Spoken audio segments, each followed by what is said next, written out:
जय श्री गणेश प्यारे विद्यार्थियों, मेहरा क्लासेस में आपका स्वागत है। मैं हूं आपकी इतिहास की एजुकेटर डॉक्टर शताब्दी गहलोत और आज हम पढ़ने वाले हैं PYQ यानी 2022 का असिस्टेंट प्रोफेसर का पेपर हम हिस्ट्री का सॉल्व करने वाले हैं। इससे पहले पार्ट 1 हमने एप्लीकेशन पर डाल दिया है जिसमें 16 प्रश्नों को हमने हल करा है। उन 16 प्रश्नों के लिए हमने कुल 50 मिनट की हमारी जो क्लास है उसमें इन 16 प्रश्नों का पूरा डिटेल्ड हमने सॉल्व करा है। अगर आपने अभी तक भी अपने आप को इनरोल नहीं किया है तो अभी 1 महीना है और मात्र 2,999 में मेहरा क्लासेस आपको तैयारी करवा रहा है।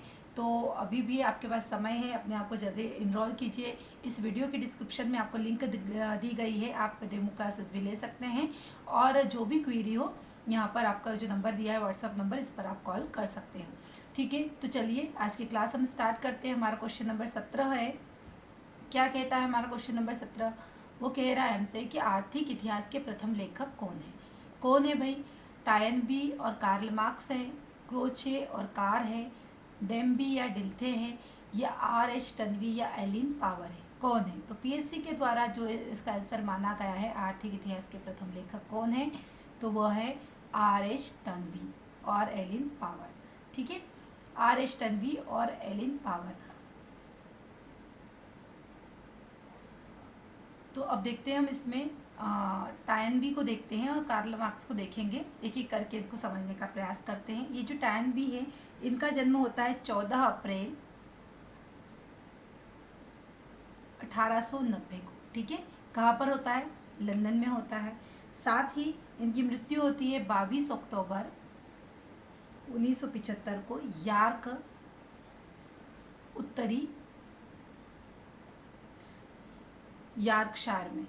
ठीक है, इनकी मृत्यु होती है। इनके बारे में अगर मुझे कोई बहुत ही महत्वपूर्ण चीज़ जो याद रखनी है वो इनकी पुस्तकें जो अक्सर परीक्षा में पूछी जाती है। किताबों से संबंधित प्रश्न टायनबी के अक्सर आते हैं, कथन आते हैं, तो हम इन्हें थोड़ा बहुत देखने का प्रयास करते हैं। ठीक है, सबसे पहले देखते हैं इनकी पुस्तकें, जिसमें सबसे पहली स्टडी ऑफ हिस्ट्री, ये 10 संस्करणों में थी और 1934 से 1961 में यह प्रकाश में आई थी। ठीक है, पुस्तक का नाम है अ स्टडी ऑफ हिस्ट्री।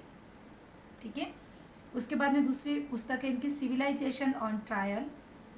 उसके बाद में the world and the west, Christianity among the religious of the world, nationality and war. अगली है हिस्टोरियंस व्यू ऑफ रिलीजियन।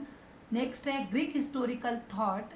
उसके बाद में east to west journey round, a history of civilisation, autobiography, survey of international affairs, वार्षिक पत्रिका जिसकी अंतिम कड़ी थी mankind and the mother earth. इसके बाद में अ जर्नी टू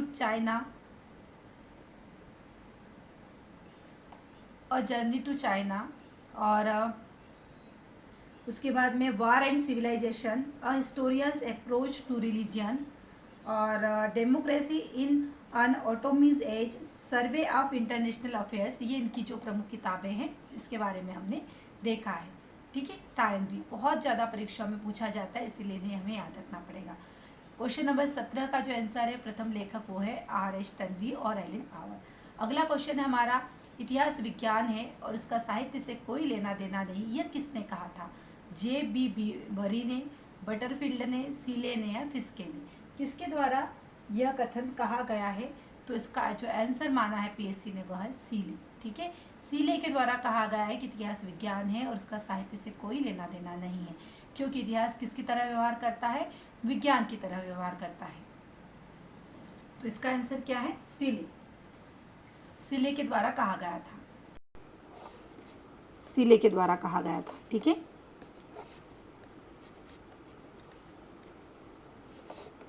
एक सेकेंड।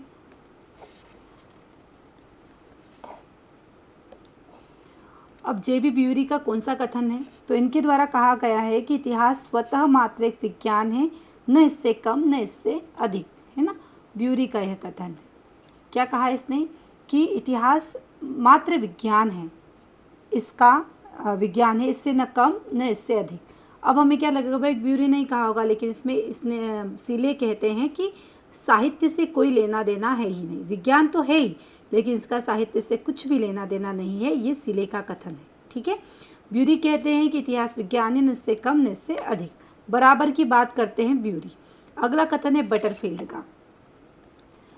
क्या कहते हैं बटरफील्ड? बटरफील्ड कहते हैं कि यदि सत्य है कि इतिहास में निष्पक्षता असंभव है और इसकी प्राप्ति का दावा करना है तो वह महानतम भ्रांति है, कि कोई भी इतिहासकार निष्पक्षता की बात नहीं कर सकता।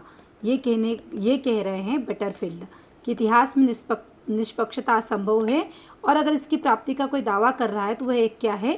भ्रांति है। 2 कीवर्ड आते हैं हमारे सामने, एक तो निष्पक्षता और दूसरा भ्रांति, यानी आप इसमें बटर नहीं लगा सकते हो। ठीक है, आप बटर लगाने की कोशिश कर रहे हो और अगर फिर आप कह रहे हो कि इसमें निष्पक्षता रखे तो वो गलत हो जाएगा।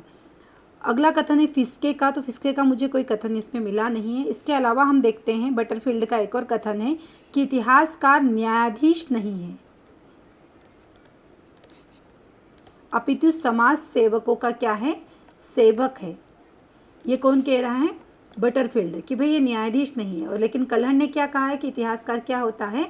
न्यायाधीश होता है। ठीक है, अब क्रोचे का कथन है। क्रोचे क्या कहते हैं कि वे कार्य जिनका इतिहास होता है उसे इतिहासकार की आत्मा में सजीव होना चाहिए। वे कार्य जो इतिहास होता है उसे इतिहासकार की आत्मा में सजीव होना चाहिए। ठीक है, ये कीवर्ड्स मैं लिख रही हूँ, ध्यान रखिएगा। कार्ल मार्क्स ने क्या कहा है? कार्ल मार्क्स ने कहा है कि विश्व इतिहास में यदि संयोग के लिए स्थान न होता तो इसका चरित्र बहुत ही रहस्यवादी होता। कीवर्ड क्या आ रहा है यहाँ पे? रहस्यवादी। कौन कह रहा है? ये कार्ल मार्क्स कह रहा है। क्लियर? उसके बाद में अगला कथन है जो हमारा, वह है क्रोचे का, कि इतिहास एक विशेष प्रकार की क्या है? कला है। क्रोचे क्या कह रहे हैं कि इतिहास एक विशेष प्रकार की क्या है? कला है। ठीक है, तो ये कुछ कथन थे। कार्ल मार्क्स का एक और बहुत ही फेमस कथन है जो मेरे ख्याल से सबको पता होगा, एक बार फिर से देखते हैं। इनके द्वारा कहा गया है, क्या कहा गया है? कि इतिहास अपने को दोहराता है, पहले त्रासदी के रूप में और फिर प्रहसन के रूप में।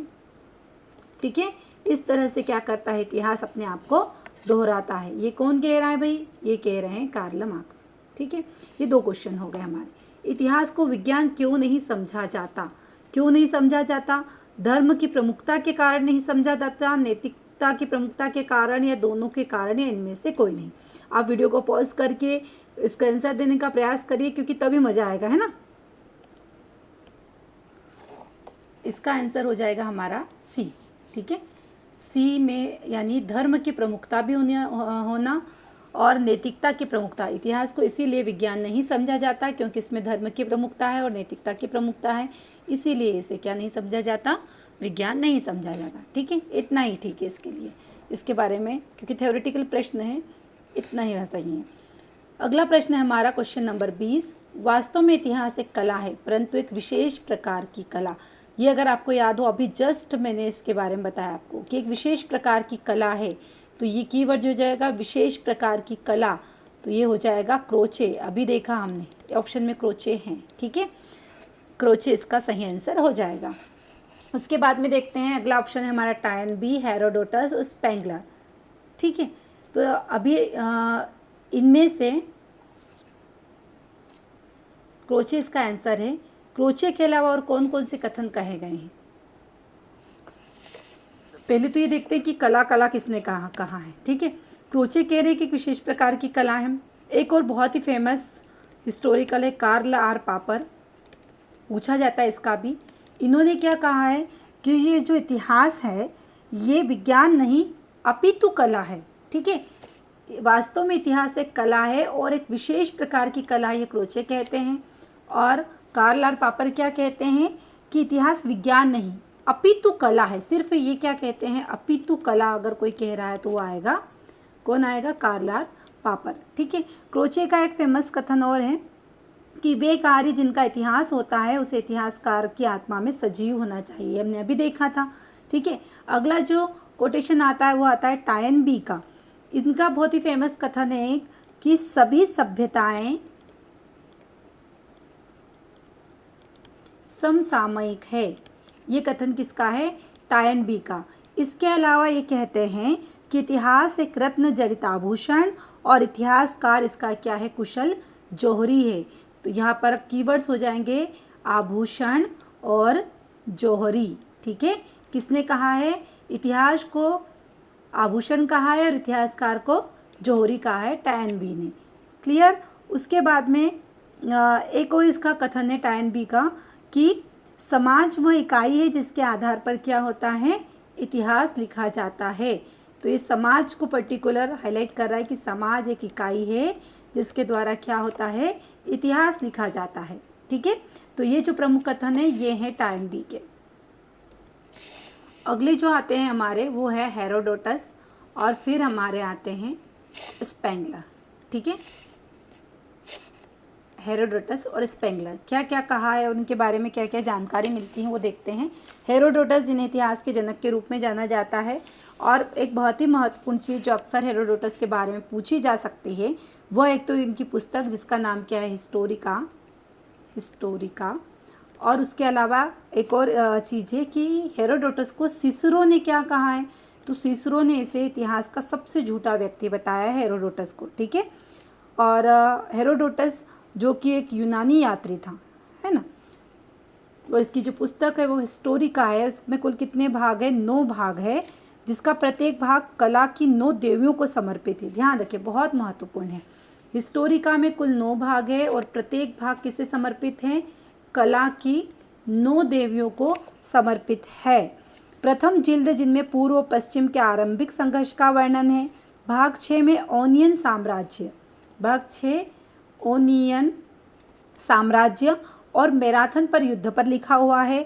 अंतिम 3 जिल्द जो बचती है उसमें इसने क्या लिखा है, यूनानी एवं पर्शिया के युद्धों पर लिखा है। हिस्टोरिका की मुख्य विषय वस्तु यूनानी पर्शियन संघर्ष है। ये महत्वपूर्ण है कि भाई हिस्टोरिका की मुख्य विषय वस्तु क्या है, तो वह है यूनानी पर्शियन संघर्ष। ठीक है, ये इसकी मुख्य विषय वस्तु है। इसके अलावा हेरोडोटस के बारे में अरस्तु कहते हैं कि हेरोडोटस को गल्फकार की संज्ञा प्रदान करते हैं। शॉर्टवेल कहते हैं कि हेरोडोटस को पर्शियन युद्धों का होमर, ये बहुत महत्वपूर्ण है।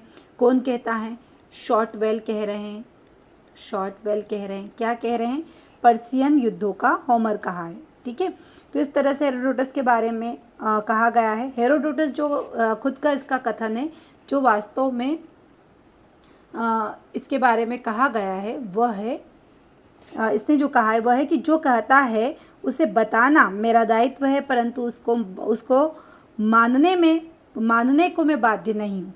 जो कहता है उसको वो वैसा तो मैं बता सकता हूँ, लेकिन मैं उसे मानूँ इसके लिए मैं बाध्य नहीं हूँ। और इतिहास में हर आख्यान के बारे में यही सही मायने हैं कि अगर आपको जो बता रहा है आप उसे बताइए, लेकिन आपकी धारणा क्या है ये आप पर डिपेंड करती है। ठीक है, चरित्रों के वर्णन में हेरोडोटस हर्ष, रविकीर्ति और हरिसेन के समतुल्य था।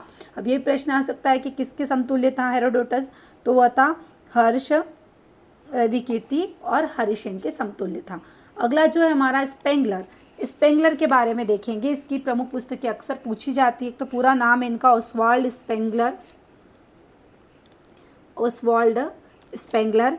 इनका जन्म होता है 29 मई, इतना पूछेंगे तो नहीं लेकिन फिर भी देख लेते हैं, 1880 को। कहाँ पर होता है, जर्मनी में। जर्मनी में कहाँ पर जाना पड़ जाए कभी हमको तो ब्लेकेनबर्ग में होता है, ब्लेकेनबर्ग में होता है।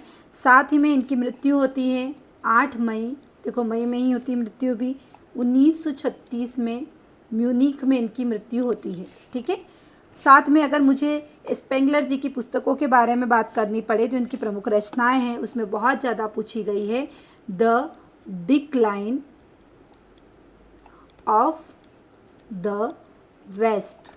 ये 1918 में पहला और 1922 में दूसरा खंड इसका प्रकाशित हुआ है।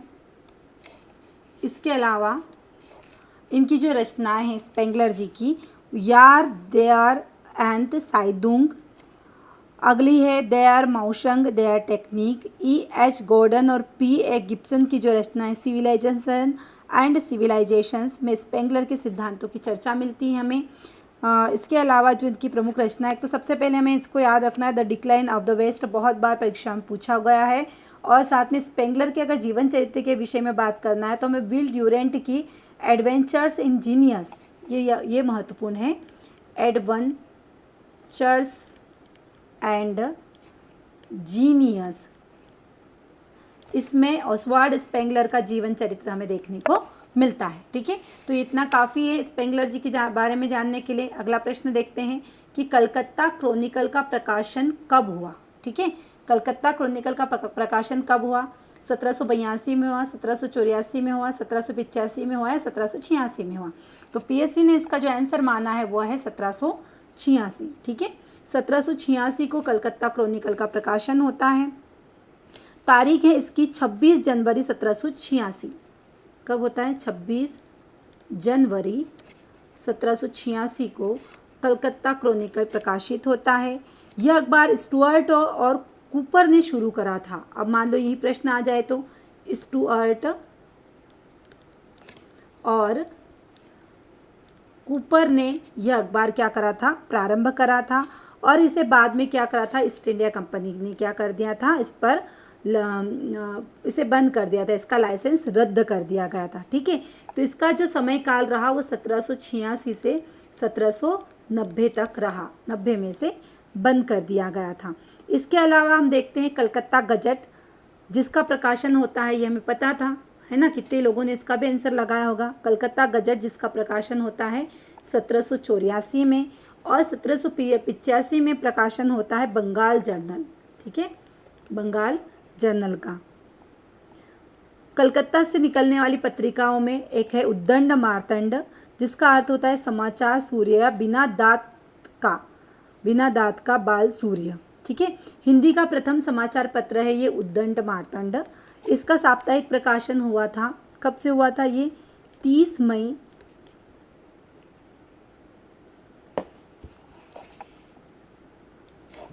ये जो दंड मार्तंड है इसका जो प्रकाशन भी कलकत्ता से ही हुआ है, लेकिन कब हुआ है ये?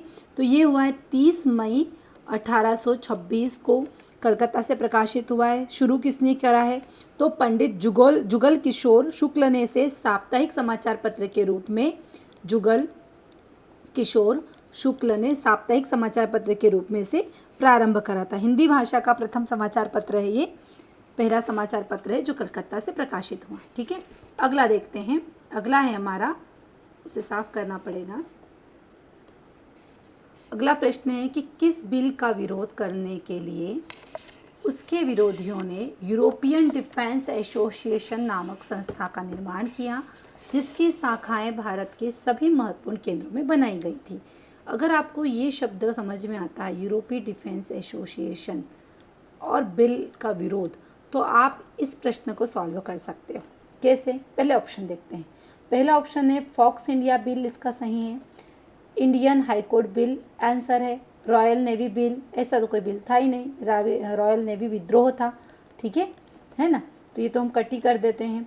इल्बर्ट बिल, तो अब इसमें से कौन सा ऑप्शन है? ठीक है, पहले जो इसका राइट आंसर है वो है इल्बर्ट बिल। अब ये क्यों है इसको समझेंगे, लेकिन इससे पहले इन तीनों को समझेंगे। ठीक है, इन तीनों बड़े भैया को समझेंगे, फिर आखिर में छोटे को समझते हैं कि क्या होता है। सबसे पहले समझते हैं फोक्स इंडिया बिल। क्या होता है फोक्स इंडिया बिल? ठीक है, अब इसे समझने से पहले हमें सिर्फ इसका सन पता होना चाहिए कि भाई ये फोक्स इंडिया बिल कब पारित हुआ। तो ये जो घटना है वह 1783 की। इसके तहत कहा गया, क्या कहा गया? जब इसे जो पारित करने वाले जो ब्रिटिश विग के नेता थे वह थे चार्ल्स जेम्स फोक्स, इसीलिए क्या कहा गया इसे? Fox's India bill. इसमें क्या कहा गया? इसमें कहा गया कि जो ईस्ट इंडिया कंपनी के शासन में सुधार के लिए इसने प्रस्ताव दिया। ठीक है, इसके अलावा निदेशक मंडल और पोपराइट मंडल को समाप्त करा गया। 7 आयुक्तों में शक्ति का विभाजन किया गया, शक्ति हस्तांतरण किया गया, और आयुक्तों को नामित करने के अधिकार पर विवाद भी हुआ। और इसी बिल के विवाद के संदर्भ में इंग्लैंड में क्या होती है? सरकार गिर जाती है। और पहली बार ऐसा होता है कि इंडिया के मुद्दे पर या किसी उपनिवेश के मुद्दे पर ब्रिटेन की सरकार गिरती है। ठीक है, अगला आता है Indian high court bill. Indian high court bill के बारे में बात करें तो यह कब पारित हुआ था? तो यह 1861 की घटना है। इसमें क्या हुआ था कि ब्रिटिश संसद को भारत में उच्च न्यायालय स्थापित करने का अधिकार दिया गया था कि भाई आप उच्च न्यायालय स्थापित कर सकते हो। तो इसी अधिनियम के तहत क्राउन ने कलकत्ता, मद्रास और बॉम्बे में उच्च न्यायालय की स्थापना के लिए लेटर पेटेंट जारी करने की शक्ति दी गई। और इस अधिनियम के पहले इन प्रेसिडेंसी शहरों में सर्वोच्च न्यायालय और सदर न्यायालय अदालतें थी। ठीक है, उच्च न्यायालय, सर्वोच्च न्यायालय तो था लेकिन उच्च न्यायालय इसी अधिनियम के द्वारा बना। अगला है रॉयल नेवी विद्रोह। ये रॉयल नेवी बिल बताया गया है ना, हम रॉयल नेवी विद्रोह के बारे में बात कर रहे हैं। यह कब हुआ? ठीक है, तो यह जो घटना है रॉयल नेवी विद्रोह की, ये 18 फरवरी 1946 की घटना है। ठीक है, ब्रिटिश सरकार के खिलाफ भारतीय नौसेना, रेटिंग सैनिकों और पुलिस कर्मियों और नागरिकों का एक असफल विद्रोह था। इसमें 56 जहाज़ों के तटीय प्रतिष्ठानों में 10,000 से अधिक नाविक भी शामिल हुए थे। विद्रोह क्रांति में बदलने में क्या रहा? असफल रहा, क्योंकि ब्रिटिश अधिकारियों ने विद्रोह को दबाने के लिए बेहतर बल का प्रयोग किया था। अगला है इल्बर्ट विल, जो इस क्वेश्चन का क्या है? आंसर है। और मैंने कहा था कि अगर आपको थोड़ा बहुत भी अगर पता हो तो आप इसका आंसर आसानी से दे सकते हो। वो मैंने क्यों कहा था? सबसे पहले आप देखिए कि इल्बर्ट बिल कब पारित हुआ, तो ये 1883 की घटना है। इसमें क्या था? इसमें था कि जब ब्रिटिश भारत के वायसराय लॉर्ड रिपन ने एक बिल पेश किया है ना, 1883 की घटना है। उस समय ब्रिटिश वायसराय कौन था? रिपन था। उसने क्या कहा कि भाई भारतीय न्यायाधीशों को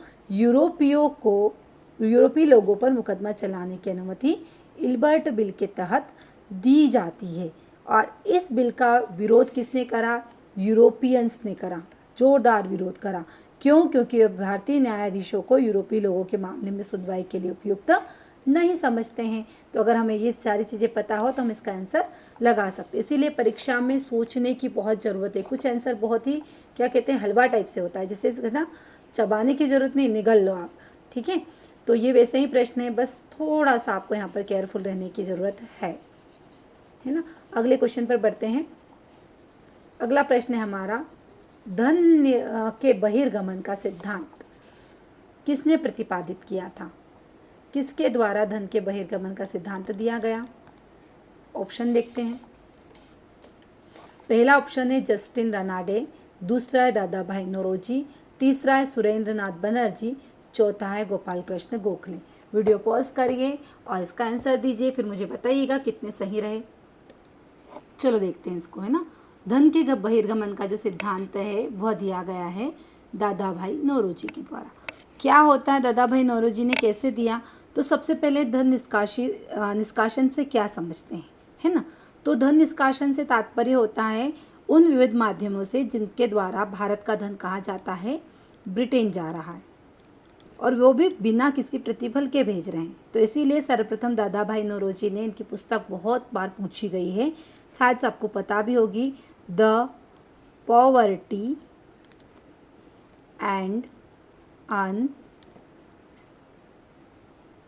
ब्रिटिश रूल इन इंडिया। ठीक है, इसमें बताया इन्होंने कि धन के निष्कासन के सिद्धांत को उजागर करा। 2 मई 1867 को लंदन में आयोजित इंडियन एसोसिएशन की बैठक में दादा भाई नौरोजी ने अपने लेख, जिसका शीर्षक था, ये भी आपको याद रखना है, भारत पर इंग्लैंड का ऋण, इंग्लैंड से डेब्ट टू इंडिया, इसको पढ़ते हुए प्रथम बार धन निष्कासन की चर्चा करी। तो प्रश्न कैसे आएगा भाई, धन बहिर्गमन का सिद्धांत किसने दिया? दादा भाई नौरोजी ने। दादा भाई नौरोजी ने पहली बार धन के निष्कासन का या धन के निष्कासन से संबंधित चर्चा कब करी? तो इन्होंने करी इंग्लैंड में। कब करी? 2 मई 1867 को। ठीक है, और इसके बाद में इस पुस्तक का जो प्रकाशन होता है 1901 में स्वान सोवेनेचेन ने लंदन में किया था। ठीक, इसी का भारत पर इंग्लैंड का ऋण। दादा भाई नौरोजी के अतिरिक्त और भी कुछ लोग थे जिन्होंने धन बहिर्गमन का सिद्धांत या कहा कि भाई ब्रिटिश से भारत से धन ले जा रहे बिना किसी प्रतिफल के। तो इसके अलावा जो 2 प्रमुख व्यक्ति थे उसमें हैं, सबसे पहले तो दादा भाई नौरोजी पता है, इसके अलावा डॉक्टर रमेश चंद्र दत्त, सभी को पता होगा मेरे ख्याल से, और एक जो है वो है महादेव गोविंद रानाडे। इन्होंने भी महत्वपूर्ण भूमिका का निर्वहन करा। धन निष्कासन का विरोध करने वाली पत्रिकाओं में है तो अमृत बाजार। कमेंट्स करके बताइएगा मुझे कि इसका प्रकाशन किसने प्रारंभ किया था। और तिलक का मराठी, इन्होंने इसमें बहुत ही महत्वपूर्ण भूमिका निभाई थी।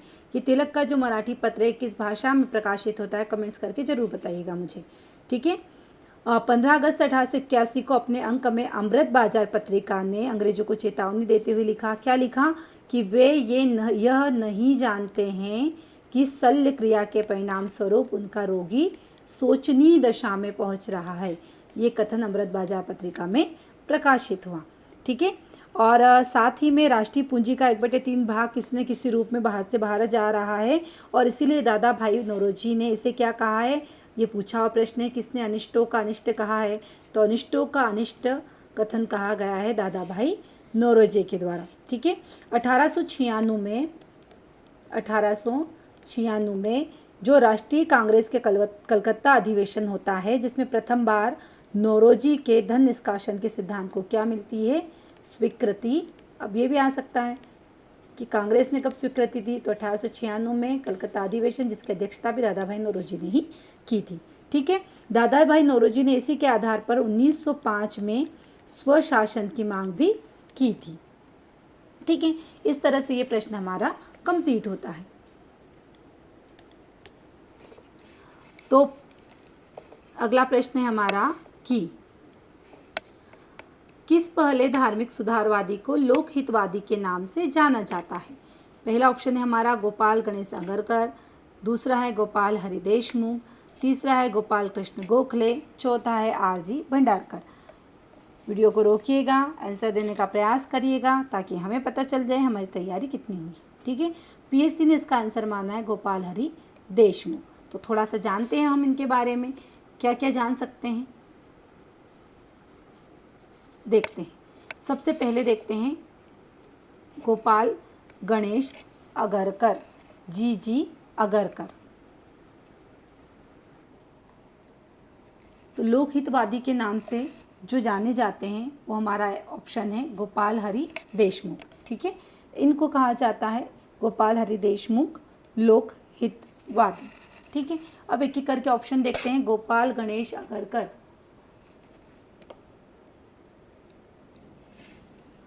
गोपाल गणेश अगरकर जी के बारे में देखते हैं, ठीक है। ये भारत के महाराष्ट्र प्रदेश के समाज सुधारक थे, यानी ये क्या थे, समाज सुधारक थे, ठीक है। मराठी के प्रसिद्ध जो समाचार पत्र हैं मराठी भाषा का केसरी, इसके प्रथम संपादक थे कौन, गोपाल गणेश अगरकर।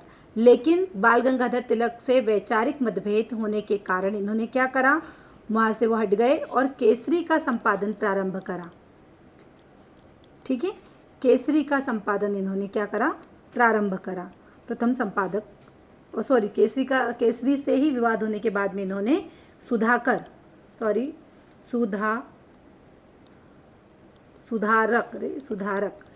नाम से पत्रिका क्या करा, संपादन करा। आगकर विष्णु कृष्ण चिपलूणकर तथा तिलक डेक्कन एजुकेशन सोसाइटी के संस्थापक सदस्य भी रहे। साथ ही वह फर्ग्यूसन कॉलेज के सह-संस्थापक तथा फर्ग्यूसन कॉलेज के प्रथम प्रधानाचार्य भी रहे। कौन, गोपाल गणेश अगरकर। अगले हैं गोपाल हरि देशमुख। इनका जन्म महाराष्ट्र के पुणे में होता है, ठीक है। महाराष्ट्र में समाज सुधार आंदोलन के प्रणेता के रूप में गोपाल हरि देशमुख को लोकहितवादी का उपनाम दिया जाता है। इन्होंने क्या क्या करा, इन्होंने विधवा पुनर्विवाह के समर्थन हेतु अहमदाबाद में पुनर्विवाह मंडल नामक संस्था की स्थापना करी। तो उसके बाद में इन्होंने जाति प्रथा के उन्मूलन हेतु जाति भेद नामक पुस्तक लिखी। देशमुख जी ने प्रभाकर नामक पत्रिका का साप्ताहिक पत्र का प्रकाशन किया। साथ ही गीता तत्व और सुभाषित जैसी पुस्तकों की भी रचना करी। किसने करी, गोपाल हरि देशमुख। थोड़ा इसे इरेज करते हैं, ठीक है। तो हम इनकी समाचार पत्रिकाओं के बारे में देख रहे थे। तो प्रभाकर नामक साप्ताहिक पत्र, उसके अलावा जो प्रमुख पुस्तकें हैं उसमें है गीता तत्व और गीता तत्व के अलावा सुभाषित,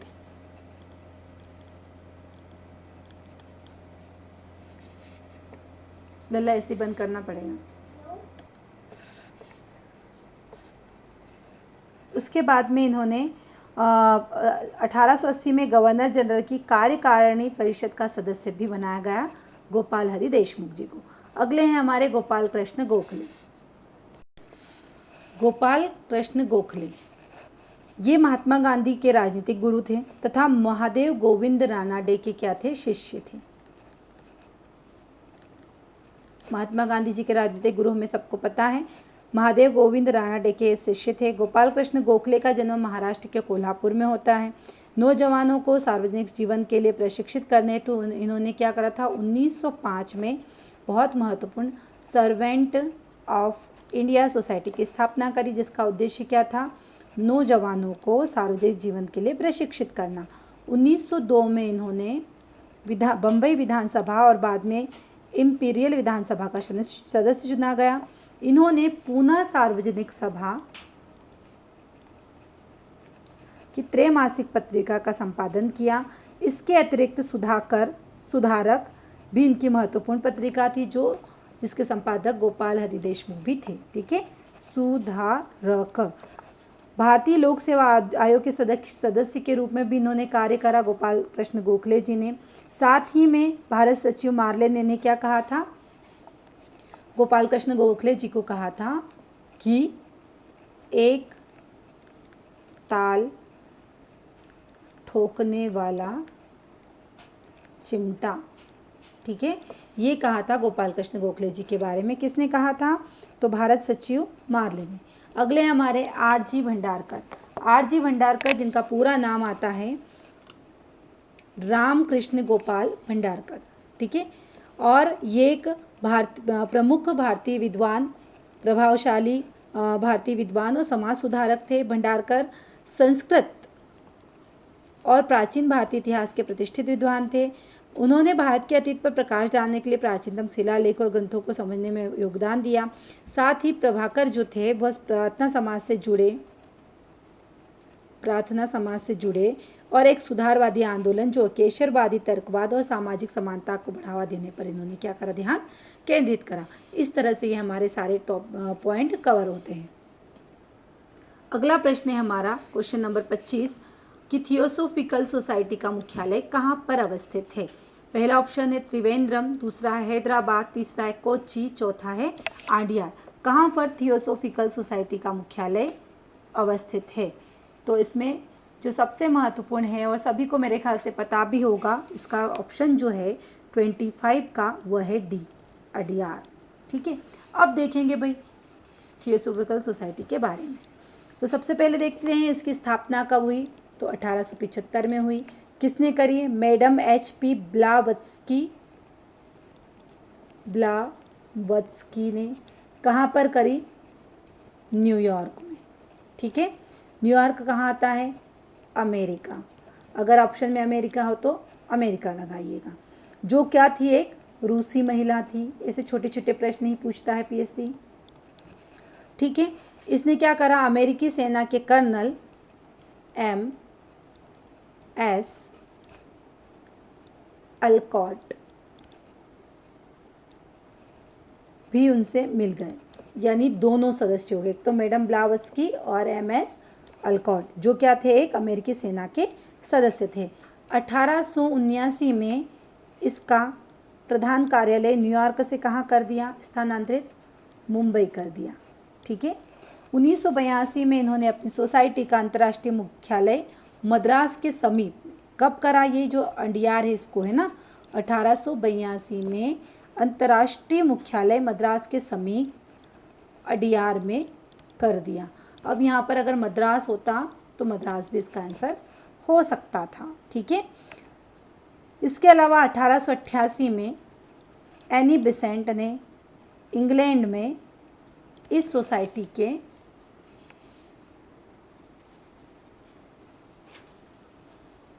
सदस्यता ग्रहण करी।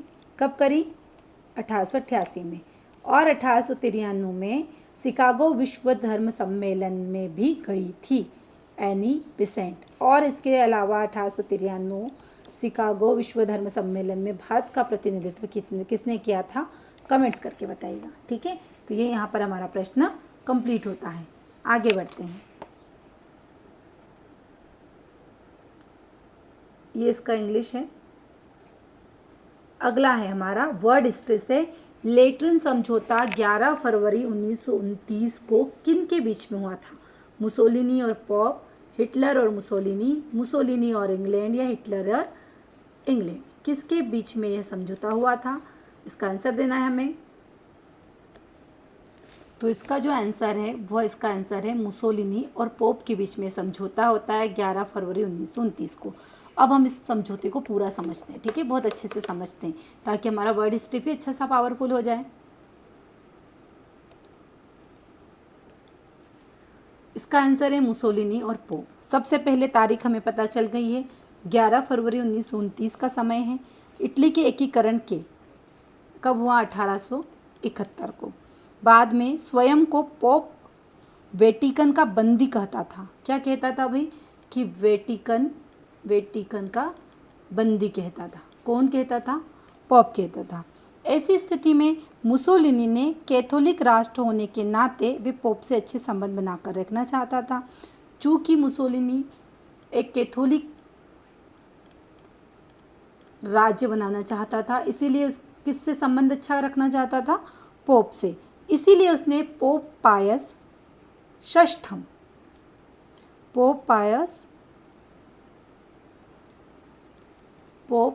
पायस के कार्डिनरी गेस्पारी के साथ में, क्या नाम है जिससे समझौता हुआ?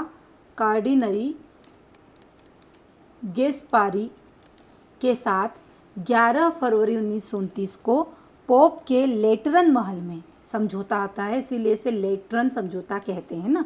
लेटरन महल में समझौते पर क्या होते हैं? हस्ताक्षर होते हैं। इसमें इटली की संसद में 7 जून 1929 को लागू किया जाता है। अब कुछ शर्तें रखी जाती इसमें। वो शर्तें कौन कौन सी है? एक एक करके देखते हैं।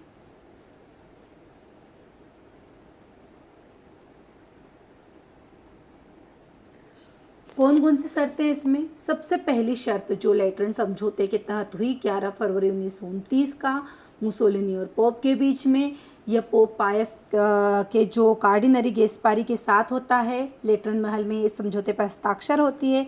इसमें जो पहली शर्त रखी जाती वो यह है कि पोप ने रोमन नगर पर सेबाई वंश को मान्यता दी और वेटिकन सिटी को क्या करा? धार्मिक नगरी घोषित करा। ठीक है, अब वेटिकन सिटी क्या हो गई? एक धार्मिक नगरी हो गई। और सेबाई वंश को पोप ने रोम नगर पर सेबाई वंश को क्या दे दी? मान्यता दे दी। इसके अलावा दूसरा जो था कि पोप को डाक टिकट व सिक्का चलाने व राजदूत नियुक्त करने का अधिकार भी इसमें प्राप्त हो गया कि अब क्या कर सकता है? सिक्का चला सकता है, राजदूत रख सकता है और डाक टिकट भी जारी कर सकता है। तीसरी शर्त इसमें रखी गई कि पोप द्वारा प्रादेशिक अधिकार के परित्याग के लिए पोप को इटली सरकार ने $10 करोड़ प्रतिवर्ष राशि की दिए जाना निश्चित किया गया। इसके अलावा पादरियों का वेतन राज्य द्वारा देना तय किया गया कि भाई पादरियों का जो वेतन होगा उसे राज्य वहन करेगा। और धार्मिक शिक्षा अनिवार्य कर दी गई। ठीक है, तो ये 5 चीज़ें इसमें हैं जो हमें याद होनी चाहिए। हो सकता है अगला यहीं आए, इसीलिए इसे लेटरन समझौते को हमें अच्छे से पढ़ना पड़ा। हो सके तो रिपीट हो जाए, भगवान करे ये सच हो जाए। हिटलर ने 23 जनवरी 1934 को किसके साथ वर्ष के लिए अनाक्रमण समझौता किया था? ठीक है, किसके साथ किया था? इटली के साथ 5 वर्ष का, इंग्लैंड के साथ 7 वर्ष का, पोलैंड के साथ 10 वर्ष का, या अबिसिनिया के साथ 25 वर्ष का। क्या ऑप्शन सही होगा? तो इसका जो सही ऑप्शन है वह है पोलैंड के साथ, है ना। हिटलर ने 23 जनवरी 1934 को पोलैंड के साथ 10 वर्ष का अनाक्रमण समझौता किया था कि भाई हम आप पर आक्रमण नहीं करेंगे। ठीक है, क्या उद्देश्य था इसके पीछे? इस संधि के पीछे उद्देश्य था जो पोलैंड का जो मित्र देश था फ्रांस, पोलैंड का फ्रांस के साथ क्या था, सैन्य गठबंधन था। और इस सैन्य गठबंधन को रोकने के लिए हिटलर ने पोलैंड से 10 वर्षीय समझौता करा कि भाई ये सैन्य गठबंधन नहीं होना चाहिए, दोनों अगर एक हो गए तो मेरे लिए खतरा हो सकता है। ठीक है, इस संधि का जो महत्वपूर्ण बातें थी कि इस संधि ने जर्मनी और पोलैंड के बीच में संबंधों को सामान्य रखने में मदद करी सबसे पहले तो, और दूसरी जो वर्साई की संधि से उत्पन्न सीमा विवाद, जो तनावपूर्ण विवाद थे उसे रोकने का प्रयास करा। तो जर्मन पॉलिश अनाक्रमण संधि हिटलर की विदेश नीति का एक महत्वपूर्ण कदम था और जिसका उद्देश्य यूरोपीय देशों के बीच में तनाव को कम करना था। हालांकि यह संधि अस्थायी साबित हुई और 1939 में जर्मनी ने क्या करा, पोलैंड पर आक्रमण कर दिया और यही कारण था द्वितीय विश्व युद्ध का प्रारंभ का। ठीक है, तो इस तरह से ये प्रश्न हमारा यहाँ पर कंप्लीट होता है। अगला क्वेश्चन है हमारा कि जापान ने अमेरिका के महासागर में स्थित पर्ल हार्बर को आक्रमण किया। तो इसका ऑप्शन है प्रशांत महासागर 7 दिसंबर 1941, हिंद महासागर 7 दिसंबर 1942, अटलांटिक महासागर 7 दिसंबर 1939 या अरब सागर 7 दिसंबर 1940। कब आक्रमण करा? तो इसका जो पीएससी ने आंसर माना है वह है प्रशांत महासागर 7 दिसंबर 1941।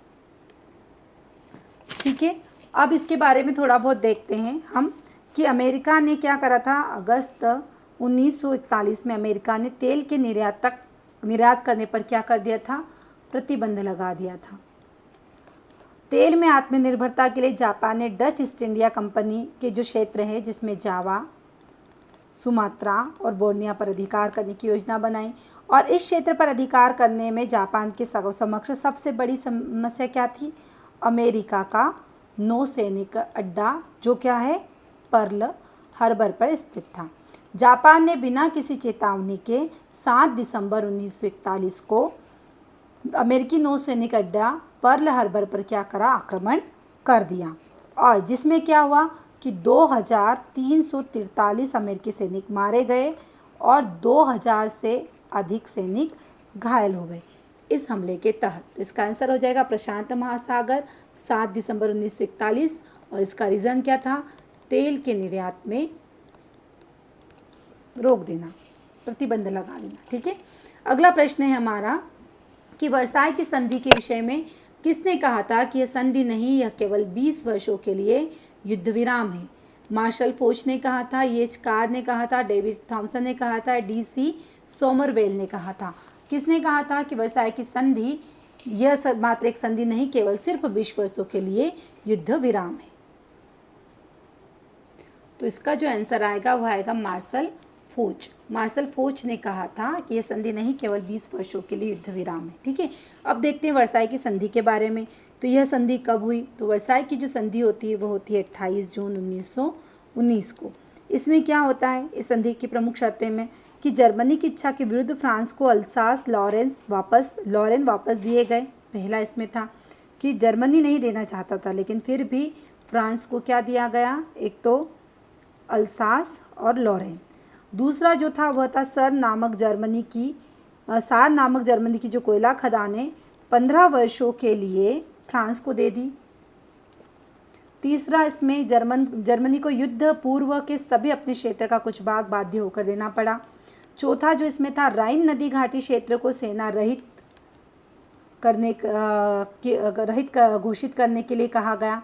पांचवा इसमें कहा गया कि जर्मनी को 1 लाख से अधिक सेना रखने पर प्रतिबंध, साथ ही वायुसेना और पनडुब्बियां रखने का अधिकार भी इससे छीन लिया गया। छठा इसमें कहा गया कि जर्मनी के उपनिवेशों को भी मित्र राष्ट्रों ने आपस में बांट लिए। युद्ध के हर्जाने के रूप में 6 अरब 50 करोड़ पौंड की भारी धनराशि भी वसूल की गई। तो ये प्रमुख संधियाँ थी वर्साई की प्रमुख शर्तें थी वर्साई की संधि के तहत। अगला प्रश्न है हमारा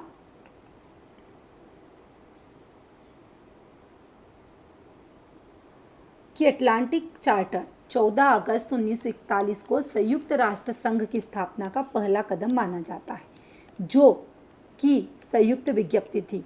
किसकी थी? पहला ऑप्शन है रूजवेल्ट एवं चर्चिल की, विल्सन एवं एटली की, रूजवेल्ट एवं चैम्बरलेन की, या ट्रूमैन एवं चर्चिल की? किसकी संयुक्त विज्ञप्ति थी यह? ऑप्शन देखेंगे तो इसका क्या आंसर होगा? अटलांटिक चार्टर 14 अगस्त 1941 को संयुक्त राष्ट्र संघ की स्थापना का पहला कदम माना जाता है, जो कि किसके बीच हुआ? रूजवेल्ट एवं चर्चिल। इसका सही ऑप्शन ये है, रूजवेल्ट एवं चर्चिल। रूजवेल्ट जो है वो है अमेरिकी राष्ट्रपति रूजवेल्ट, और जो चर्चिल हैं वो ग्रेट ब्रिटेन के प्रधानमंत्री हैं, जिनके बीच में 14 अगस्त 1941 को एक समझौता होता है जिसे अटलांटिक चार्टर के नाम से जाना जाता है। इसी में संयुक्त राष्ट्र संघ की नींव या पहला कदम माना जाता है इसी को। ठीक है, अगला बढ़ते हैं। किस साम्राज्य के राजाओं ने विधवा विवाह को कर मुक्त करके इस प्रकार के विवाह को न केवल सामाजिक मान्यता प्रदान करने का प्रयास किया, वरन विधवाओं की दयनीय स्थिति में सुधार लाने की चेष्टा की? तो कौन थे वो? पल्लव साम्राज्य था, चेर साम्राज्य था, विजयनगर साम्राज्य था, या चालुक्य साम्राज्य था? वीडियो को पॉज करिए और आंसर देने का प्रयास करिए। जो इसका राइट आंसर है वह है विजयनगर साम्राज्य। ठीक है, विजयनगर साम्राज्य के जो राजा थे उन्होंने विधवा विवाह को कर मुक्त करके इस प्रकार के विवाह को न केवल सामाजिक मान्यता दी प्रदान करने का प्रयास किया, वरन विधवाओं की दयनीय स्थिति में सुधार लाने की भी चेष्टा करी थी। वो कौन थे? विजयनगर साम्राज्य। अब हमें विजयनगर साम्राज्य के बारे में देखना पड़ेगा भाई कि इसकी स्थापना कब हुई, कैसे हुई, किसके समय में हुई, उस समय दिल्ली सल्तनत में कौन सा राजा विद्यमान था, कौन कौन से सिक्के चलते थे, कौन कौन से राजा हुए, कौन कौन से इनके द्वारा कार्य किए गए, ये सारी चीज़ें हम इसमें देखेंगे ताकि हमारा विजयनगर साम्राज्य पूरा कवर हो जाए, है ना, हमें उसे अलग से देखने की ज़रूरत न पड़े। ठीक है, तो चलिए देखते हैं। सबसे पहले देखते हैं विजयनगर साम्राज्य की स्थापना किसने करी। तो सबको पता है 1336 की यह घटना है, मैं यहाँ लिख रही हूँ, ध्यान रखिएगा। 1336 की घटना है, विजयनगर साम्राज्य की स्थापना हरिहर प्लस बुक्का नामक 2 भाइयों के द्वारा की जाती है। जो 5 भाइयों के परिवार के अंगत थे उसमें से 2 से की जाती है। विजयनगर का शाब्दिक अर्थ ही होता है जीत का शहर। विजयनगर तो जीत का शहर इसका शाब्दिक अर्थ होता है। हरिहर और बुक्का ने विजयनगर की स्थापना जो करी वो विद्यारण्य नामक संत के आशीर्वाद से करी। विद्यारण्य नामक संत के आशीर्वाद से इन्होंने करी। साथ ही में इन्होंने अपने पिता जिनका नाम है संगम, इसी के नाम पर इसका राजवंश का नाम क्या रखा? संगम रखा। विजयनगर साम्राज्य की जो राजधानी थी वह थी हम्पी, जो कहाँ पर थी? तुंगभद्रा नदी पर स्थित थी विजयनगर साम्राज्य के खंडरों पर। और इसकी जो राजभाषा थी विजयनगर की वह थी तेलुगु। ध्यान रखिएगा, बहुत महत्वपूर्ण है, तेलुगु इसकी राजभाषा थी। हरिहर और बुक्का ने सबसे पहले वारंगल के काकाती शासक प्रताप रुद्रदेव के क्या थे? सामंत थे। ठीक है, प्रताप रुद्रदेव के सामंत थे। और विजयनगर साम्राज्य में क्रमशः जो अक्सर क्रोनोलॉजी पूछी जाती है ना, यूजीसी भी नेट में पूछते हैं, और ये क्या नाम इसका एमपीपीएससी भी पूछता है। क्रोनोलॉजी में आता है कि विजयनगर साम्राज्य का क्रम क्या था शासकों में। तो सबसे पहले आता है एक तो संगम, उसके बाद में आता है स से सुलू, फिर आता है तुलुब, और फिर आता है अराविड वंश। ठीक है, बुक्का प्रथम जो इसके बाद में बना, किसके? हरिहर के बाद में बुक्का प्रथम बना, ये अक्सर पूछा जाता है। इसकी जो प्रमुख उपाधि थी वह थी वेद प्रतिष्ठापक की उपाधि इसने धारण करी थी। ठीक है, इसके बाद में हरिहर द्वितीय आता है। ये संगम काल का सबसे पहले ऐसा शासक था जिसने महाराजाधिराज की उपाधि धारण करी थी। महाराजाधिराज की किसने? हरिहर द्वितीय ने। इसके समय में उपाधि धारण करी। इटली का जो निकोलो कोंटी था ये आया था देवराय प्रथम के समय में। देवराय प्रथम के समय में आता है इटली का यात्री निकोलो कोंटी। और देवराय प्रथम के बारे में ऐसा कहा जाता है कि इसने तुंगभद्रा नदी पर क्या करा था? एक बांध बनवाया था ताकि जल की कमी दूर हो सके। और सिंचाई के लिए हरिंद्र नदी पर भी इसने बांध बनवाया था देवराय प्रथम ने। संगम वंश का सबसे प्रतापी जो राजा था वह था देवराय द्वितीय। इसे इमाडी देवराय भी कहा जाता था, इमाडी देवराय भी कहा जाता था। फारसी राजदूत अब्दुल रज्जाक इसके समय आया था, फारस का राजदूत।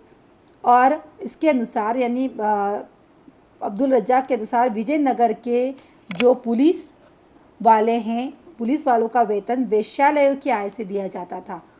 वेश्यालयों की आय से पुलिस वालों का वेतन दिया जाता था। ये कौन कह रहा था?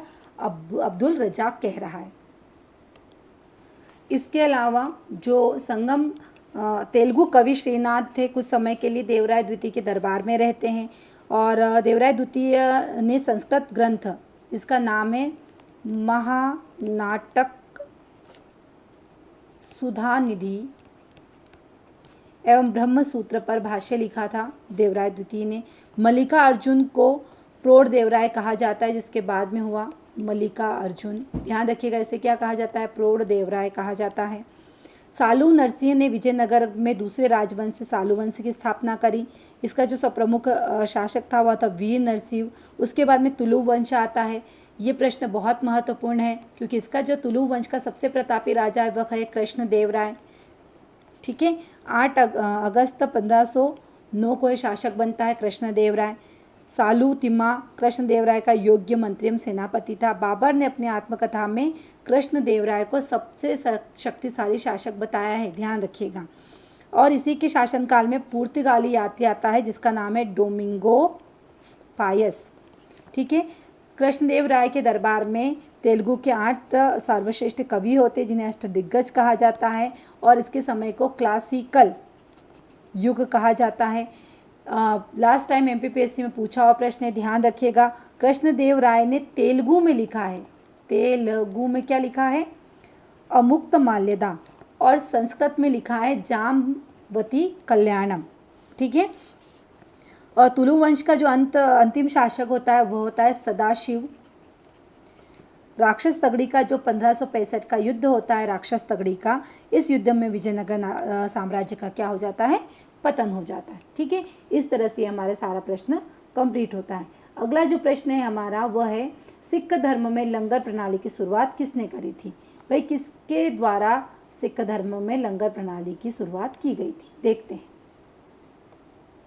चलिए देखते हैं किसने करी। गुरु अमरदास जी के द्वारा किया गया या रामदास जी के द्वारा किया गया, अमरदास जी के द्वारा, अर्जुन देव जी के द्वारा या गुरु अंगद के द्वारा? ठीक है, तो सबसे पहले देखते हैं इसका आंसर जो है वह है गुरु अंगद के द्वारा किया गया। ठीक है, लंगर प्रणाली।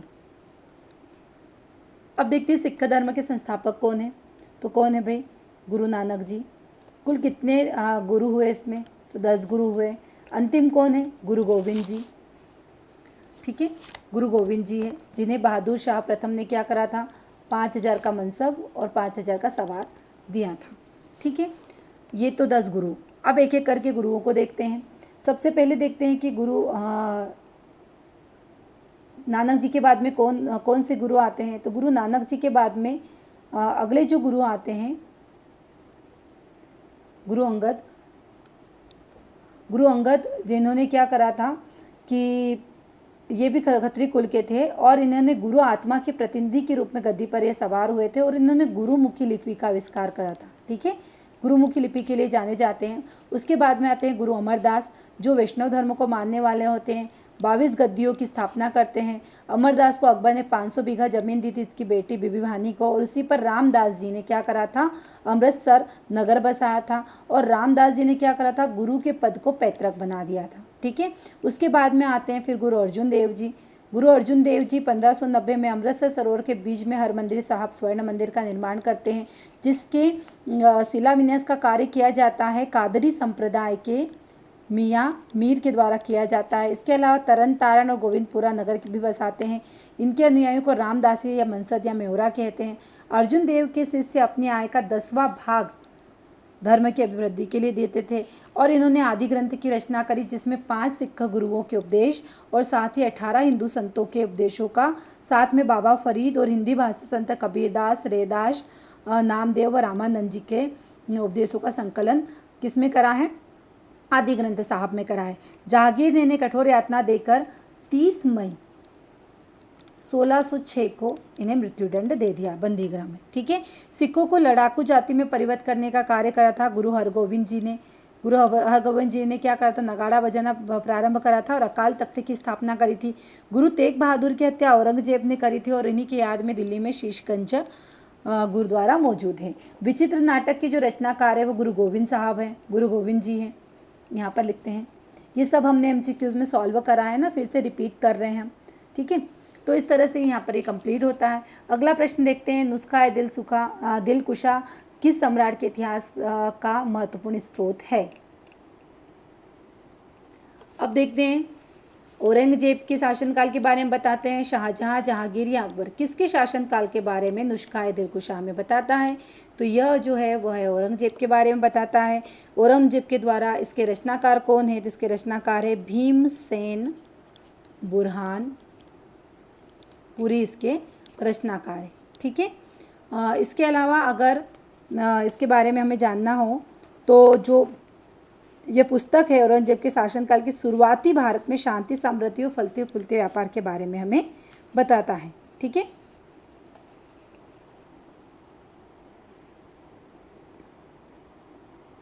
अगला प्रश्न देखते हैं, 35 प्रश्न तक देखेंगे हम।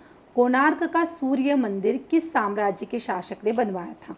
पहला ऑप्शन है हमारा कदम्ब वंश ने, दूसरा है गंग वंश ने, तीसरा है वाकाटक वंश ने या चौथा है मौखरी वंश ने। किसने कोणार्क के सूर्य मंदिर के साम्राज्य के शासक ने बनवाया था कोणार्क का सूर्य मंदिर। ठीक है, तो इसका जो राइट आंसर आता है वह गंग वंश या गागा वंश के द्वारा बनाया गया है। गंग वंश की जो संस्थापक है वह है वज्रहस्त पंचम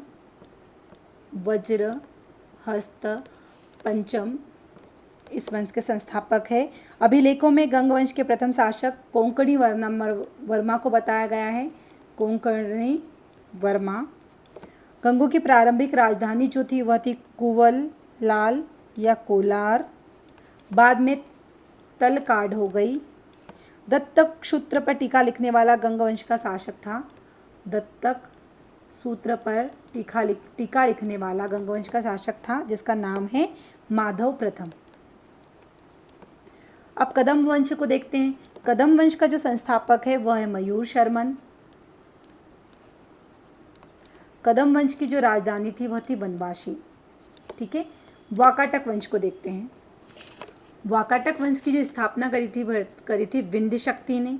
ठीक है, और इसकी दो शाखाएं थी। एक तो ये जो वाकाटक वंश की जो मेन शाखा है, प्रमुख शाखा, इसकी स्थापना करी थी विंध्य शक्ति ने, और दूसरा जो आता है बासीम शाखा, जिसे वत्स गुल्म शाखा भी कहा जाता है। वत्स गुल्म शाखा प्रश्न पूछा गया है, वत्स गुल्म शाखा किसकी है, तो वाकाटक वंश की शाखा है। ठीक है, इस तरह से ये सारे प्रश्न हमारे कंप्लीट होते हैं। अगला जो प्रश्न है वो हमारा है कि रूमी कलम निम्नांकित में से किससे संबंधित है। क्या ये भारतीय संगीत की शैली है, भारतीय नृत्य की शैली है, भारतीय चित्रकला की शैली है या भारतीय साहित्य शैली है। रूमी कलम किसकी शैली मानी जाती है। वीडियो को पॉज करिए, आंसर दीजिए। तो इसका जो आंसर है वह है भारतीय चित्रकला की शैली है यह रूमी कलम। ये कब की बात है, रूमी कलम कब यहाँ पर आई, तो रूमी कलम जो है यह भारतीय चित्रकला का एक ऐसी शैली है जो मुगल काल के पतन के बाद में आई और 19वीं सदी के आरंभ में आई। कहाँ पर यह जो शैली विकसित हुई, यह विकसित हुई लखनऊ में। ठीक है, अब इस शैली में किसका मिश्रण है, तो यह प्राचीन परंपरा प्लस यूरोपीय कला का मिश्रण है रूमी कलम। इसके अलावा और भी कुछ शैलियाँ हैं जिसमें कंपन शैली है। यह भी एक शैली है जिसे कंपनी पेंटिंग भी कहा जाता है। ईस्ट इंडिया कंपनी अन्य विदेशी कंपनियों ने इसे संरक्षण दिया था कंपन शैली को। इसके अलावा आता है दक्कन शैली जिसका उद्गम पूर्वी सफ़ाविद या फारसी तुर्की चित्रकला से हुआ है। कुल मिलाकर अगर हम देखें तो रूमी कलम क्या है, एक भारतीय चित्रकला की शैली है। ठीक है, तो इस तरह से हम यहाँ पर अपनी क्लास को विराम देंगे। ऐसे ही आप अपनी तैयारी को आकार दीजिएगा, हंसते रहिएगा, मुस्कुराते रहिएगा और हमारे साथ जुड़ते रहिएगा। कोई भी संशय हो आप व्हाट्सएप ग्रुप पर मैसेज कर सकते हो, कोई भी क्वेरी हो आप वहाँ पर आप जान सकते हो। PYQ की क्लासेस ऐसे ही चल रही जिससे पूरी हमारी हिस्ट्री का रिविज़न बहुत अच्छे से हो सके। जल्दी से जल्दी कंप्लीट करने का प्रयास करूँगी। अब मुझे दीजिए इजाज़त, जल्दी मिलते हैं अगली क्लास के साथ। जय श्री गणेश, जय गणेश।